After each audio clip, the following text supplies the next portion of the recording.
The emergency klaxons weren't supposed to sound like that. Dr. Lena Omos had heard them during drills before, but this was different.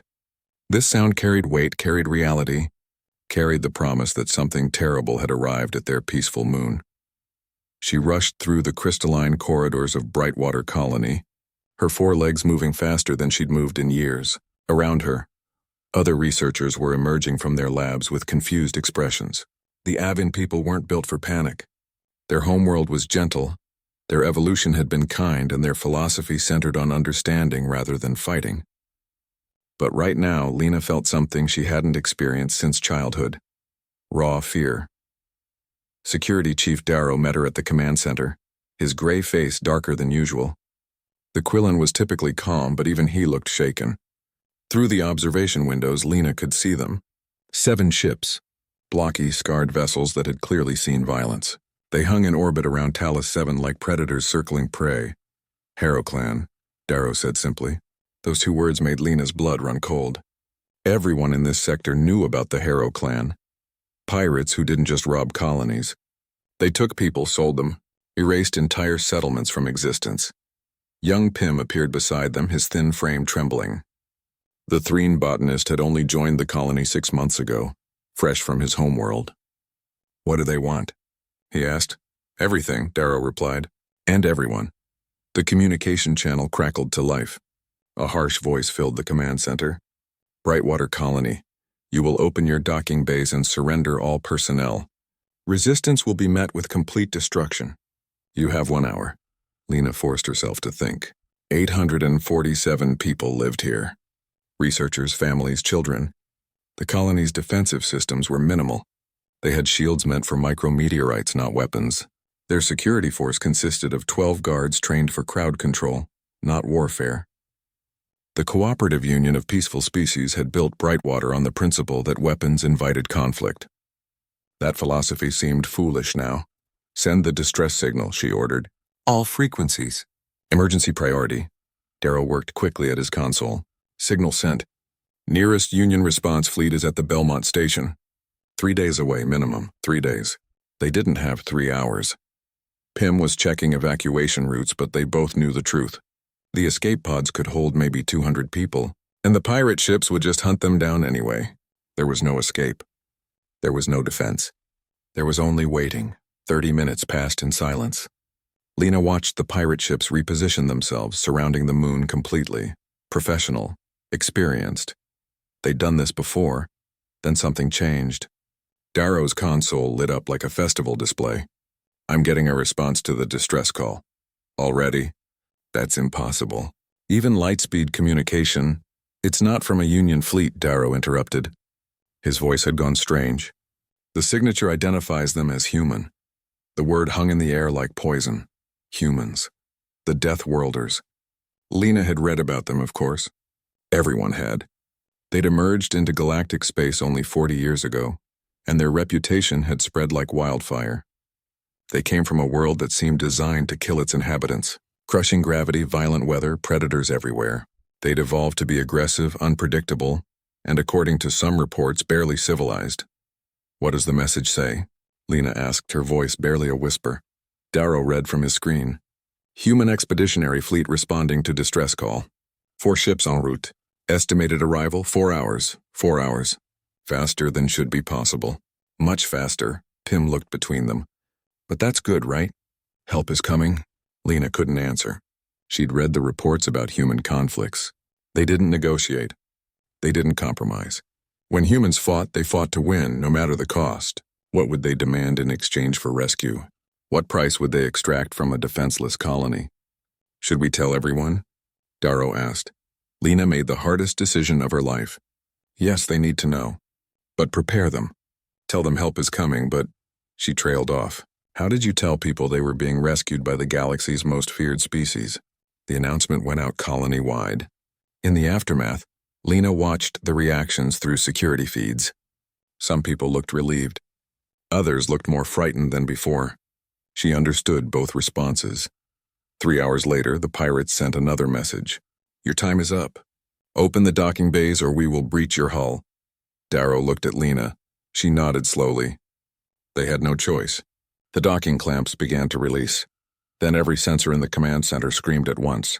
4 massive shapes dropped out of faster-than-light travel. The human ships had arrived early. They weren't approaching cautiously. They were coming in at full combat speed, weapons already hot. A new voice cut through all other communications. Female, calm, but carrying an edge sharper than any blade. Harrow clan vessels, this is Captain Eva Cross of the United Earthship Thunderhead. You are targeting civilians under our protection. Power down your weapons and prepare to be boarded. You have 60 seconds to comply. The pirate leader's response was mocking laughter. Humans, we have 800 hostages. You won't risk them. There was a pause. Then Captain Cross spoke again, and her voice could have frozen stars. That's where you're wrong. We didn't come here to negotiate. We came to make sure you never threaten anyone again. Time's up. The human ships opened fire. Precision was the wrong word for what happened next. Precision implied care, implied hesitation. What Lena witnessed through the observation windows was something else entirely. It was controlled fury made manifest. The human ships didn't waste time with warning shots. Blue-white beams lanced out from their weapons, and the first pirate vessel's shield generators exploded in cascading failures. The pirates tried to maneuver, tried to use the colony as cover, but the humans had already calculated every possible position. 2 more strikes and the pirate ship's engines died. Dead in space. Neutralized. Darrow's console showed tactical data faster than he could process it. Their targeting subsystems. Weapons, engines, communications. Nothing fatal to the crew, but completely disabling. The pirate leader's voice came through again, no longer mocking. We have hostages at the docking bay. We will kill them if— No, you won't. The human captain's voice cut through like a knife. Check your sensors. We're already there. Lena pulled up the docking bay cameras and felt her heart skip. Somehow, while everyone watched the space battle, one of the human ships had approached from beneath Talos 7's horizon. Small craft were already attaching to the colony's hull, not at the docking bays. At the maintenance airlocks that most people didn't even know existed. The pirates in the docking bay were still holding 15 colony workers at gunpoint when the walls exploded inward, not the doors. The walls, shaped charges that created perfect entry points while leaving the hull integrity intact everywhere else. Figures in dark armor poured through the breaches, moving with speed that seemed impossible for beings in full combat gear. Major Sam Rivers led the first squad through. He'd done this type of rescue 43 times before. Hostage situations were complicated, dangerous, required split-second decisions. But humans had been dealing with hostage situations since before they'd invented gunpowder. It was in their blood. The pirates started turning their weapons toward the hostages, exactly as predicted. Rivers and his team had already fired.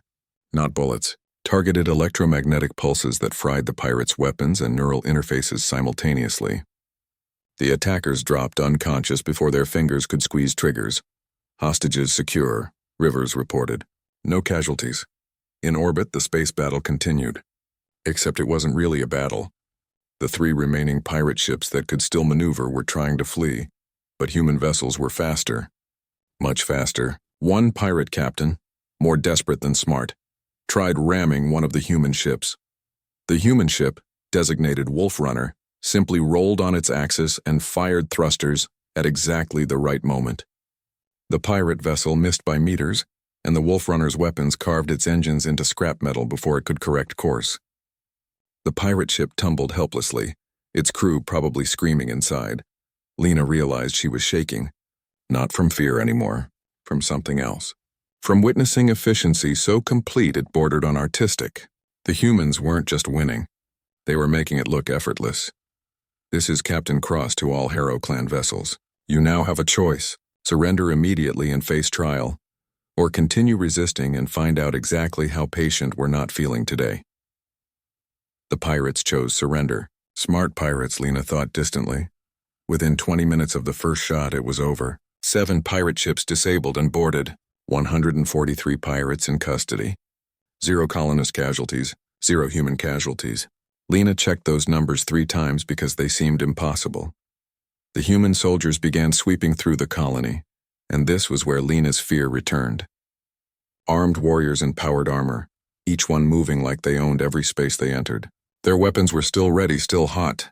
They cleared rooms with practiced efficiency, and colonists scrambled to get out of their way. Pym huddled in a corner of the command center, his thin arms wrapped around himself. What if they decide to stay? What if they want payment we can't give? Darrow said nothing, but Lena could see he was thinking the same thing. Stories of human mercenaries were common. Stories of human demands. Stories of human brutality when payment wasn't forthcoming. A voice came through the colony-wide speakers. Captain Cross again. Brightwater Colony personnel, this is Captain Eva Cross of the Human Expeditionary Fleet. The hostile forces have been neutralized. You are safe. We will be conducting security sweeps to ensure no threats remain. Then we'll begin damage assessment and repairs. Medical teams are standing by for anyone who needs assistance. You have nothing to fear from us, nothing to fear. Easy words to say. An hour later, the security sweeps were complete. Corporal Nina Ford found herself in the residential section, where families had locked themselves in their quarters. She'd removed her helmet, trying to look less threatening. It probably wasn't working. Humans were tall compared to most species here, and even out of armor, they looked dangerous. Heavy bone structure, visible muscles, eyes positioned like predators. A door cracked open. A young Threen peered out, looking at Nina with huge, terrified eyes. Nina knelt down slowly, making herself smaller. She'd learned this during peacekeeping missions. Let them see you're not a threat. Hey there! Everything's okay now. The bad guys are gone. The child didn't respond, just stared.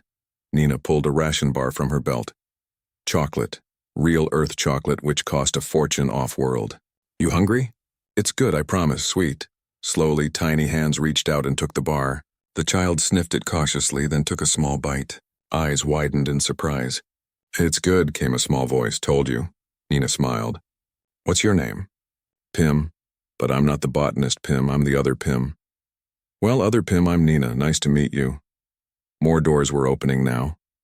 Cautiously, carefully, but opening. People were emerging, looking at the human soldiers with confusion and fear, but also curiosity. Why weren't these Deathworlders making demands? Why were they offering food and medical help? In the command center, Captain Eva Cross finally made contact with Dr. Lena Olmos face to face. The human captain was tall, dark-skinned, with gray hair tied back in a practical style. Her uniform was crisp despite the combat. She looked tired but alert. Dr. Olmos, I presume? Cross extended her hand. Lena looked at the hand, uncertain of the gesture. Cross realized and lowered it. Apologies. Human greeting. I'm Captain Eva Cross. We received your distress call and responded immediately. I can see that. Lena fought to keep her voice steady. Thank you for your assistance. We're prepared to discuss terms. Cross's expression shifted to confusion. Terms? For payment. For your services. We don't have much, but we can... Dr. Olmos. Cross held up a hand. We don't want payment. You sent a distress call. We answered. That's what civilized people do. The words hung in the air. Civilized. From the mouth of a species everyone called Deathworlders. From warriors who just dismantled 7 ships and over 100 pirates in less than half an hour. Lena felt something shift inside her. Something fundamental. Maybe everything she'd heard about humans was wrong. Maybe everything everyone had heard was wrong. Sleep didn't come easily that night. All across Brightwater Colony, people lay in their beds staring at ceilings, trying to process everything that had happened. Outside their windows, human soldiers patrolled the perimeter. Inside the colony, human medical teams worked through the night treating injuries. Not just injuries from the pirate attack. Any injuries. Old ones, chronic ones, anything they found. Dr. Lena Olmos reviewed reports until her eyes burned. 23 colonists had been injured during the crisis. All 23 were now recovering, treated with human medical technology that seemed decades ahead of Union standard care. The humans had also repaired 3 docking clamps, replaced damaged hull plating, and restored life support to 2 residential sections. All without being asked, all without requesting payment. She kept waiting for the other shoe to drop. For demands, for conditions, for the truth to reveal itself. But dawn came and nothing changed. The humans simply continued working. Pym found himself drawn to the temporary medical bay the humans had set up. He wasn't injured, but curiosity pulled him forward. Inside, he saw a human doctor examining an elderly Quillen who'd fallen during the evacuation. The doctor's hands were gentle, careful, despite being large enough to crush bone. The fracture's healing well, the doctor said, but you should avoid putting weight on it for another week. I'm going to give you something for the pain. I don't have currency, the Quillen admitted quietly. I can't pay. The doctor looked genuinely confused. Why would I charge you? You're hurt. I'm a doctor. That's reason enough. Pym watched this exchange, his understanding of humans shifting again. On his homeworld, medical care was free, but that was because the Threen people had evolved in communities where caring for each other was survival.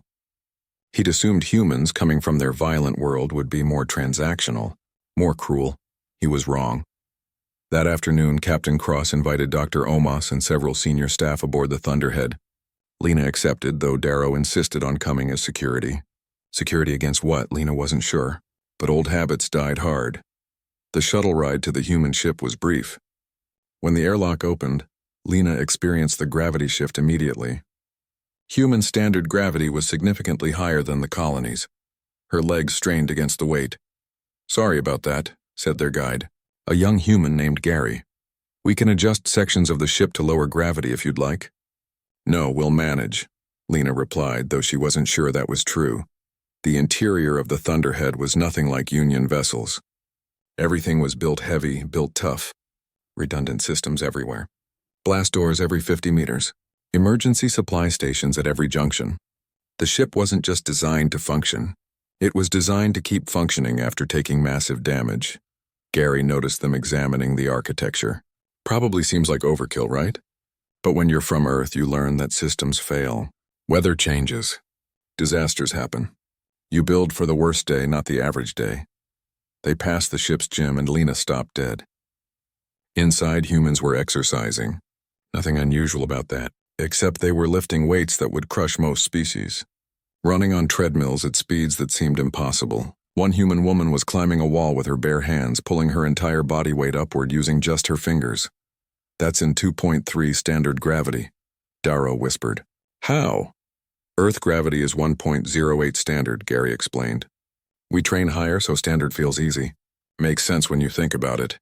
Nothing about humans made sense, Lena thought. And yet everything did. Captain Cross met them in her ready room. She'd changed from her combat uniform into something more formal but still practical. Thank you for coming. I wanted to explain our presence and our intentions. Your intentions have been fairly clear, Lena said carefully. You've been helping, and will continue to help until repairs are complete and you feel secure. But I want you to understand why. Cross pulled up a holographic display showing Earth. Blue and white and green, beautiful in a way that made Lena's breath catch. This is our home. Looks peaceful, right? It's not.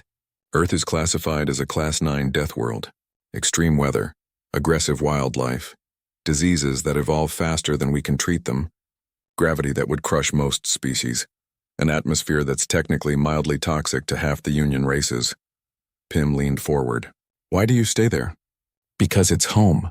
Because leaving isn't who we are. Our ancestors survived because they adapted, because they helped each other, because they refused to give up.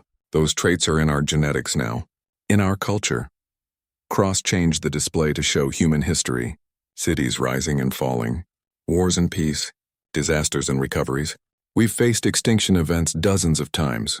Asteroids, ice ages, diseases, wars. We survived by working together, by refusing to abandon each other. So when you heard our distress call, Lena began, we heard neighbors asking for help. That's all we needed to hear. Cross stood, moving to the window where her ship and the colony were both visible. I know our reputation scares people. We're aggressive. We're militaristic. We solve problems with force. All true, but people forget why. We learned to fight because our world tried to kill us. We learned tactics because predators hunted us. We built weapons because we needed to survive. But we never lost the most important lesson. We're stronger together. Darrow finally spoke. Your weapons technology is centuries ahead of ours. Your tactics are superior. You could take what you want from any colony in this sector. We could, Cross agreed. But why would we? Taking is easy. Building is hard. Protecting is harder. We choose hard because it's right. A call came through Cross's communicator. Captain, you should come to the mess hall. Situation developing. They rushed through corridors, Lena and the others struggling to keep pace with the humans' longer stride. In the mess hall, they found a crowd gathered around several tables. At the center, Corporal Nina Ford sat with young Other Pym and a dozen other colonist children, teaching them something. These are called cards, Nina explained, holding up colorful rectangles.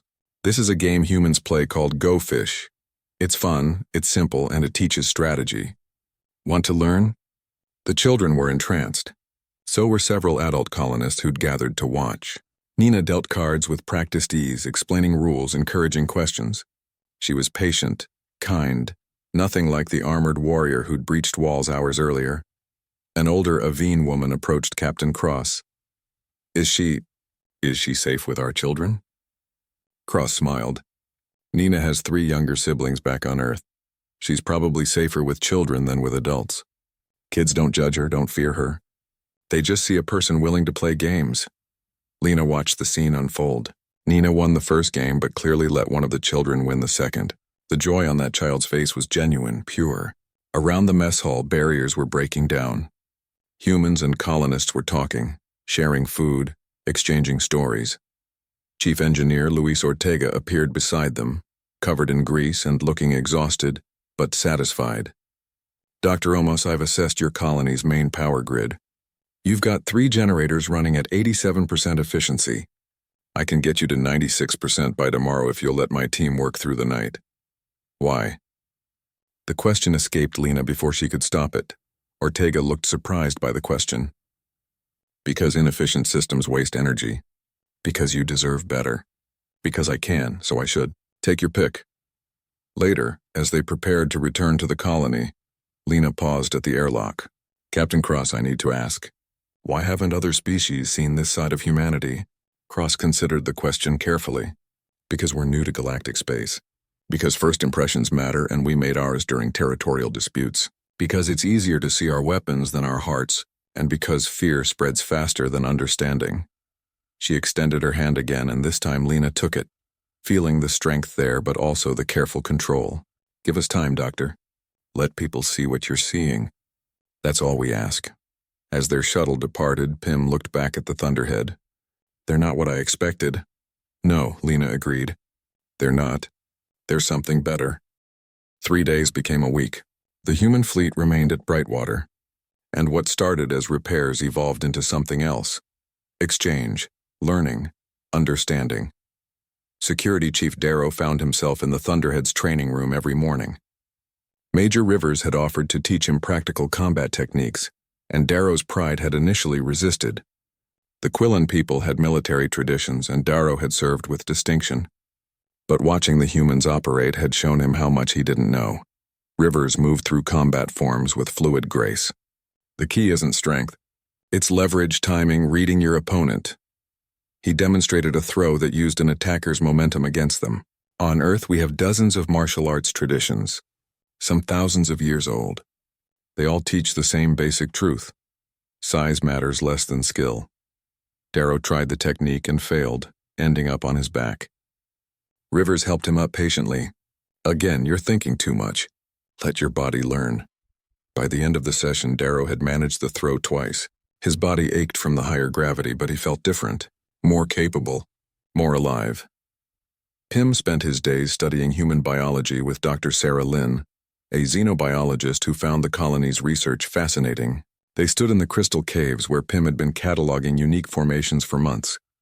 These crystals are remarkable, Sarah said, scanning with equipment far more sophisticated than anything the colony owned. They're growing in a pattern that suggests environmental response, almost like they're alive. That's been my theory, Pym admitted, but I couldn't prove it. Our equipment isn't sensitive enough. Sarah smiled and handed him a portable scanner. Try this. Human science focuses heavily on detection and measurement. When your world is trying to kill you, you learn to read the signs early. Pym took the scanner and gasped as new data flooded his display. The crystals weren't just growing. They were communicating, sending chemical signals through microscopic channels in the rock. Years of research suddenly making sense. Why are you sharing this technology? He asked. Because discovery should be shared. Because you asked good questions and deserve good tools to find answers. Because that's what scientists do. Sarah adjusted her own scanner. Besides, if these crystals are doing what I think they're doing, this could revolutionize our understanding of non-carbon-based consciousness. That benefits everyone. Above them, in the colony's administration center, Dr. Lena Omos was having a similar revelation. Chief Engineer Ortega had brought schematics for upgrading the colony's defensive systems. Not weapons, exactly, but better shields, early warning sensors, automated emergency protocols. I can't accept this without understanding the cost, Lena said. Ortega looked at his tablet, then at her.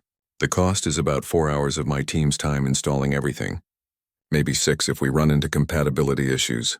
No, I mean the actual cost. What you're charging us. Oh, Ortega laughed. Doctor, we're not charging you anything. These are standard safety upgrades. Every human colony has them. Every colony should have them. But the technology alone must be it's worth people staying alive. That's the only calculation that matters. Ortega pulled up a display showing Earth's history. You see this? This is the number of natural disasters Earth experiences per year. Hurricanes, earthquakes, tsunamis, volcanic eruptions, thousands. We learned a long time ago that survival means preparation. And preparation means sharing what works. Lena studied the numbers with growing horror. How do you live with that constant threat? We don't think about it as threat. It's just life. You adapt or you die, and humans are really good at adapting. Ortega zoomed in on a coastal city. This place gets hit by hurricanes regularly. So we built better buildings, better warning systems, better evacuation plans. Now it's one of the safest cities on the planet, not despite the danger but because of it. That evening, the humans organized what they called a cultural exchange. The mess hall aboard the Thunderhead was open to any colonist who wanted to come. Lena attended, curious and cautious. Food was laid out on long tables. Human food, exotic and strange. Captain Cross explained each dish as colonists nervously sampled. This is pizza. Wheat flatbread with tomato sauce and cheese. Comfort food for most humans. This is sushi. Raw fish and rice. This is curry. Spiced heavily, might be too strong for some species. This is chocolate cake. Pure sugar and joy. The young threen who'd met Nina tried the chocolate cake and made a sound of pure happiness. Nina laughed and gave him another slice. Kids got good taste. Music played, something with rhythm and melody that made Lena's body want to move. Humans were dancing and they invited colonists to join, awkward at first, then increasingly comfortable. Species that had never met humans before found themselves laughing, moving, sharing the simple joy of rhythm. Corporal Ford taught a group of children Earth games, tag, hide and seek, simple things that transcended language and culture. The laughter of young ones echoed through the ship, and human crew members smiled at the sound. An alarm shattered the peace. Not an attack, something else. The colony's emergency channel crackled with panic. This is Residential Section 7. A child is missing. 8-year-old Tal wandered into the deep caves and hasn't returned. The mood shifted instantly. Captain Cross was on her communicator immediately. What's the situation? Security Chief Darrow's voice came through tight with stress. The child entered the unstable crystal caves 3 hours ago. We think we know where, but the geological surveys say the whole section could collapse with any disturbance. We're trying to find a safe approach, but you're saying it's too dangerous, Cross finished. Yes. I'm sorry. We'll keep trying, but the probability of successful rescue is less than 10%. Tal's parents appeared on the screen, their faces destroyed by grief. Please, the mother begged. Please, someone, anyone. Lena felt her heart break. This was the reality of living in dangerous environments. Sometimes people died. Sometimes there was nothing you could do. She'd accepted this truth her entire life. Major Rivers appeared beside Captain Cross. Ma'am, I'd like to take a team in. Cross looked at him sharply. Your assessment? The caves would kill most species in this colony within minutes. Pressure, composition, structural instability. But humans have been cave diving for thousands of years. We've pulled people out of collapsed mines, flooded caverns, spaces that should be impossible to access. This is dangerous, but it's not impossible. Your team volunteers for this? My team fights over who gets to go. Rivers allowed himself a small smile. We don't leave kids behind, Captain. You know that. Cross turned to Lena. Dr. Omos, we'd like permission to attempt rescue. I need you to understand the risks. The caves might collapse further. We might fail, but we want to try. Lena looked at Tal's parents, then at the human soldiers already suiting up in the background. These warriors, these Deathworlders, were preparing to risk their lives for a child they'd never met. From a species they'd only known for a week. Why? She asked. Why would you do this? Nina Ford answered, checking her equipment with practiced efficiency. Because on Earth, when kids are in danger, adults go get them. That's not negotiable. That's not culture. That's just right. Rivers assembled his team. 6 humans, including Nina. They loaded equipment designed for environments that would kill. Rebreathers, pressure suits, cutting tools, medical supplies, everything they might need and more. Estimated rescue time? Cross asked. Unknown. Could be 2 hours. Could be 10. Depends on what we find. Rivers sealed his helmet. But we're not coming back without that kid. Lena watched them depart, these humans rushing into danger that her people had already declared impossible. Darrow stood beside her and she saw tears in his eyes. They're going to die trying to save one of us. Maybe, Lena admitted. Or maybe we've been thinking about impossible all wrong. The entrance to the deep caves looked like a mouth waiting to swallow them. Major Rivers checked his team's equipment one final time. 6 humans in full environmental suits loaded with gear that collectively weighed more than most colonists. In Earth's gravity, this would be heavy. In Talos 7's lighter gravity, they could move. But the pressure differential would be the real killer. Nina Ford carried the medical pack as always. She'd volunteered immediately when Rivers called for the team. No hesitation, no fear. Just the simple statement, I'm going. The geological data was terrible. The caves extended 3 kilometers into the moon's crust, through crystal formations that were beautiful and deadly. Any vibration could trigger a collapse. The air composition was 60% nitrogen, 30% carbon dioxide, 10% methane, unbreathable for everyone, deadly for most species in the colony. Time to see if human stubbornness beats moon geology, Rivers muttered, and they descended. The first 100 meters were stable enough. The team moved carefully, testing each surface before committing weight. Their suits registered external pressure rising steadily. 2 atmospheres. 3.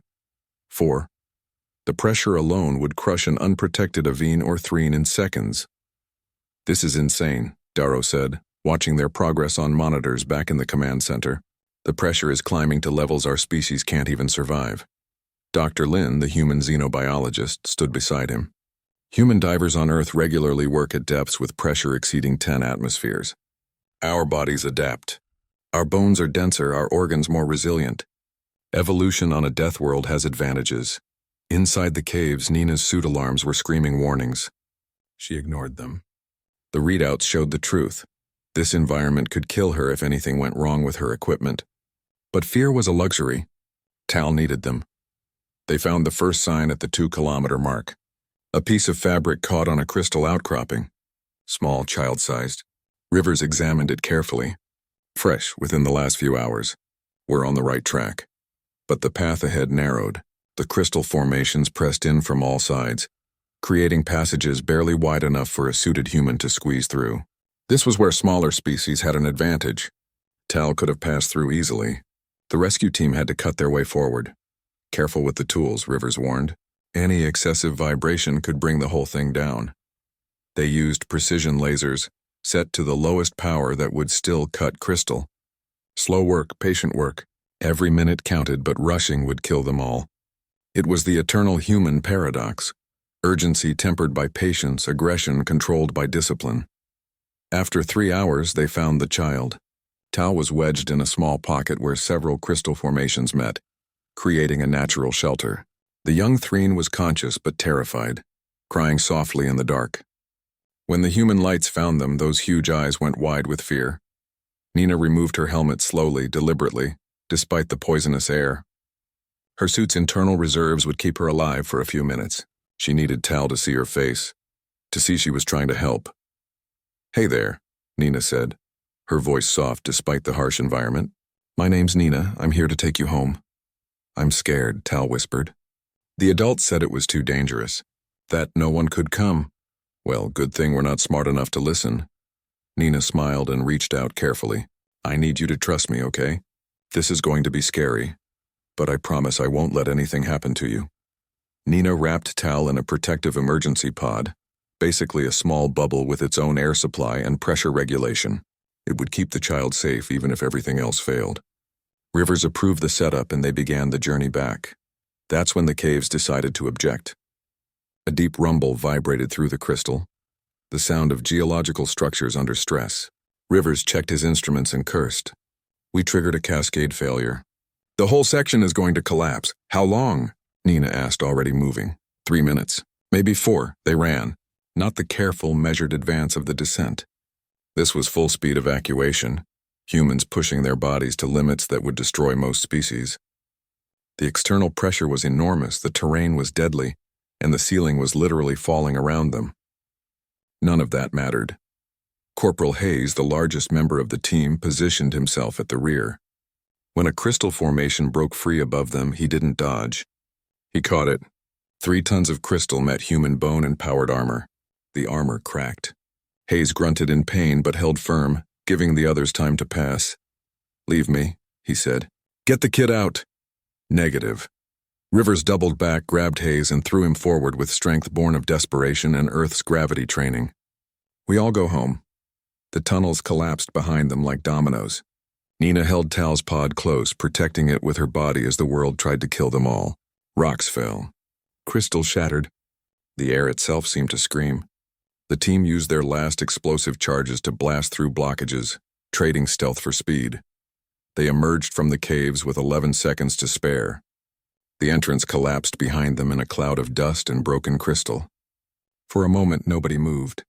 Then Tal's parents were there, weeping, pulling their child from the pod and holding tight.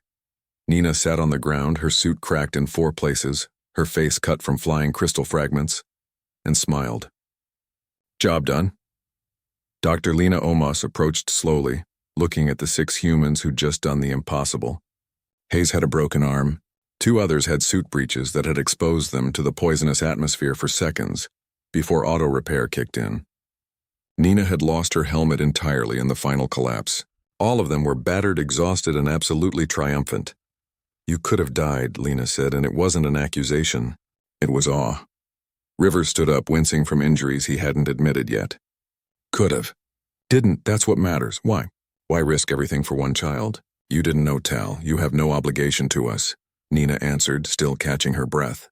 "Where we come from, when a kid's in trouble, adults fix it. That's not a cultural thing. That's not a choice. That's just what you do." Captain Cross appeared via hologram, having watched the entire rescue from orbit. "Good work, Major. Get your team to medical." "That's an order." "Yes, ma'am."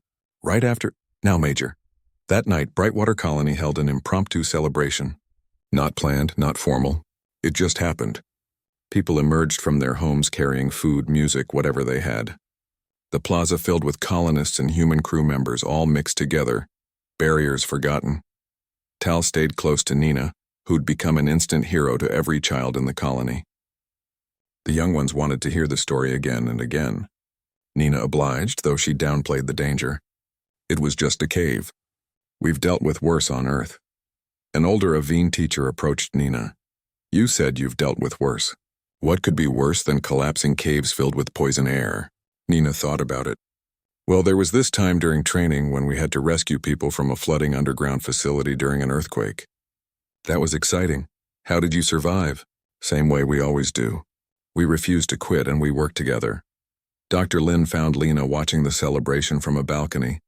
"Beautiful, isn't it? Different species, different backgrounds, all connected by gratitude and wonder."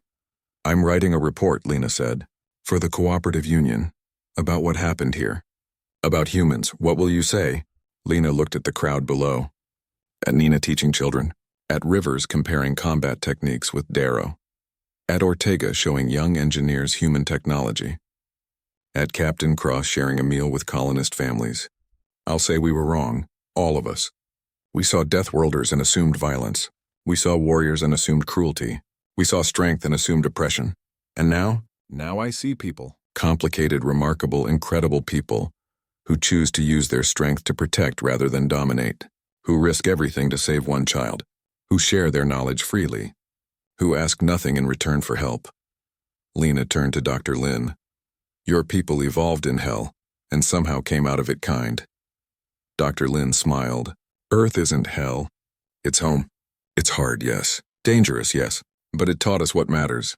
Survival isn't enough. You have to have something worth surviving for. For humans, that's each other, all of us, even species we just met." Below, the celebration continued into the night. Laughter echoed through corridors that had known fear days before. Children played games with soldiers. Scientists shared discoveries with engineers. Barriers dissolved in the light of understanding. And in the medical bay, young Tal slept peacefully wrapped in blankets and safety, while Nina Ford kept watch. Just in case. Just because. 2 weeks after the rescue, the human ships prepared for departure. Repairs were complete. The colony was safe. The pirates were in custody awaiting trial. Everything that could be done had been done and more. It should have felt like an ending. Instead, it felt like something was being interrupted. Dr. Lena Omos stood in her office, reviewing the final report she'd prepared for the Cooperative Union. 5,000 words documenting the incident, the rescue, and her recommendations. She'd rewritten it 4 times, each version more emphatic than the last. The Union needed to understand what she'd learned here. A chime announced a visitor. Union officials had arrived from Belmont Station, finally responding to the original distress call.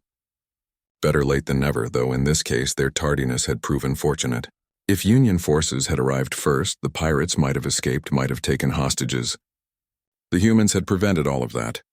Representative Galen entered her office. The old Aveen was a career bureaucrat, comfortable in conference rooms but clearly uncomfortable here.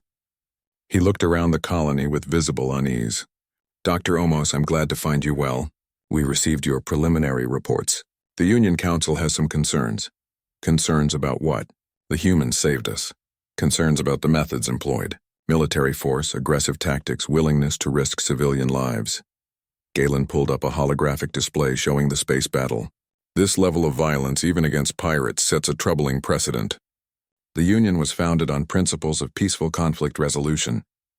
Lena felt anger rising hot and sharp. Those principles work wonderfully when everyone agrees to follow them. The pirates didn't. They were going to enslave or kill everyone here. The humans stopped them. At what cost? What will they demand in return for their protection? Nothing. They've demanded nothing. Galen looked skeptical. Everyone wants something, Doctor. The humans are new to galactic politics. Perhaps they're simply being patient, establishing goodwill before making their true intentions known. Before Lena could respond, Captain Cross entered. She'd been invited to this meeting, though Galen clearly wished she hadn't been. The human captain wore her formal uniform, every piece perfect. She radiated controlled power. Representative Galen, thank you for meeting with me, Cross said. Politely, Captain Cross, I've been reviewing the tactical data from your engagement with the Harrow clan. Your forces demonstrated remarkable efficiency. We did what was necessary to protect civilians. Yes, about that. Galen pulled up more displays showing Union star charts. The Cooperative Union maintains peace through diplomatic channels and mutual agreement. We've avoided militarization deliberately. Your presence here, your methods, they complicate our philosophy. Cross remained calm. With respect, Representative, your philosophy works best when threats don't exist. Unfortunately, they do. Pirates, raiders, hostile powers. Someone has to stand between them and innocent people. And you believe humans should fill that role? I believe anyone capable should help anyone in need. Whether that's humans helping Union colonies or Union forces helping Earth settlements. We're all neighbors in this galaxy. Galen shook his head. The Union Council is concerned about precedent. If we accept military intervention as standard response to threats, we abandon our founding principles. What about the founding principle of protecting your people? Cross asked quietly. Brightwater called for help. Your forces couldn't respond in time. We could? We did. 847 people are alive because of that. Doesn't that matter more than philosophical purity? The argument continued, polite but intense. Lena listened, understanding both sides but knowing where her loyalty lay. The Union had ideals. The humans had results. Sometimes reality required choosing between the world you wanted and the world that existed. Outside, in the colony plaza, another conversation was happening. Security Chief Darrow sat with Major Rivers reviewing security protocols. The human had spent 2 weeks training the colony's security forces, sharing tactics and strategies developed over thousands of years of human warfare. I don't understand your people, Darrow admitted. You're warriors clearly born for combat, but you're also kind, generous, protective. How do both exist in the same species? Rivers considered the question. Think about Earth. Everything there wants to kill you, right? So you learn to fight. But you can't fight alone.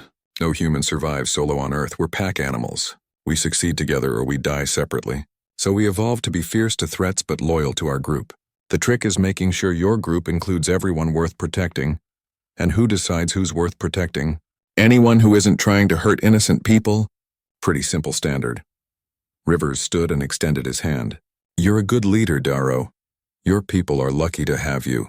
Keep training them. Not because you expect more attacks, but because being prepared means fewer people die when the unexpected happens. Darrow took the hand, feeling the strength there. Will we see you again? Maybe. Depends on where the fleet goes next. But you can always call. The distress frequency works both ways. Elsewhere, young Pym was saying goodbye to Dr. Lin. The xenobiologist had helped him understand months of research in just 2 weeks. She'd shared data, techniques, perspectives that would shape his entire career. Keep studying those crystals, Lin said, packing her equipment. I think you're going to make discoveries that change how we understand consciousness itself. Don't let anyone tell you your ideas are too radical. Earth's history is full of radical ideas that turned out to be true. Why help me so much? Pym asked. You could have kept your knowledge, used it for your own research. Because scientific discovery isn't a competition. It's collaboration. Every breakthrough builds on thousands of previous breakthroughs, most made by people we'll never meet. We share because that's how progress happens. She handed him a data drive. This contains everything I know about similar formations found on Earth and in other systems. It's yours. Use it well. That evening, the colony gathered for a final celebration. Less anxious than before, more genuine. People who'd been strangers 2 weeks ago had become friends. Humans and colonists mixed freely, sharing stories and laughter. Nina Ford found herself surrounded by children again. They'd adopted her completely. She taught them one final game, something called Red Rover that involved holding hands and running. The joy on their faces was universal, transcending species. Tal's parents approached her, both looking emotional. We can never repay what you did, the mother said. Don't want repayment. Just wanted to help. Nina ruffled Tal's hair gently. Besides, kids are important. They're the future, right? Worth risking everything for. The father pressed something into Nina's hand. A crystal beautifully carved into the shape of a star. We made this. To remember us. To remember what you did. Nina held the crystal carefully, feeling its weight. I won't forget. None of us will. Later, on the bridge of the Thunderhead, Captain Cross received word that the Union officials had departed. No formal agreement reached, but no demands for humans to leave either. Progress of a sort. Dr. Omos appeared via communication channel. Captain, before you go, I wanted you to know something. My report to the Union Council recommends formal cooperation with human forces, shared patrol routes, joint response protocols, cultural exchange programs. That's generous, Doctor. Will they listen? Some will.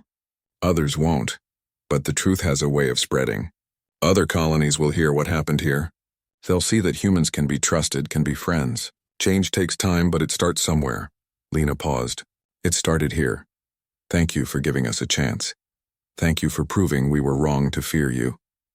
The human fleet departed at dawn, 4 ships rising gracefully from orbit, heading to wherever duty called them next.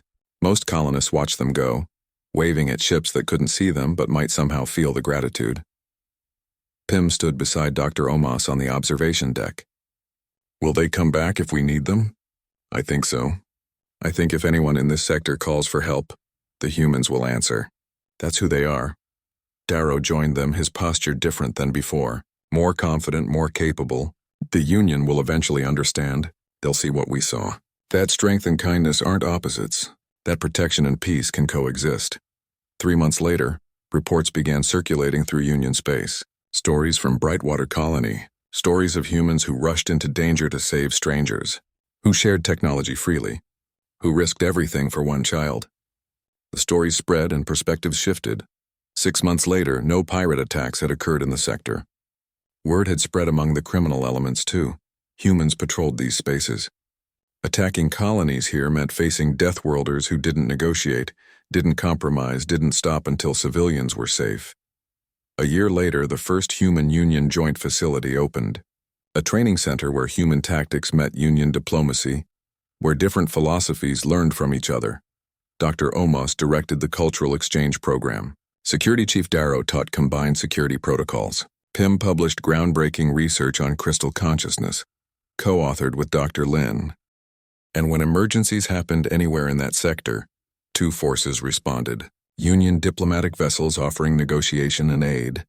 Human rapid response ships ready to protect and defend. Together they created something neither could achieve alone. Peace backed by the promise that those who threatened it would face consequences. The word Deathworlder remained in common use, but its meaning had changed.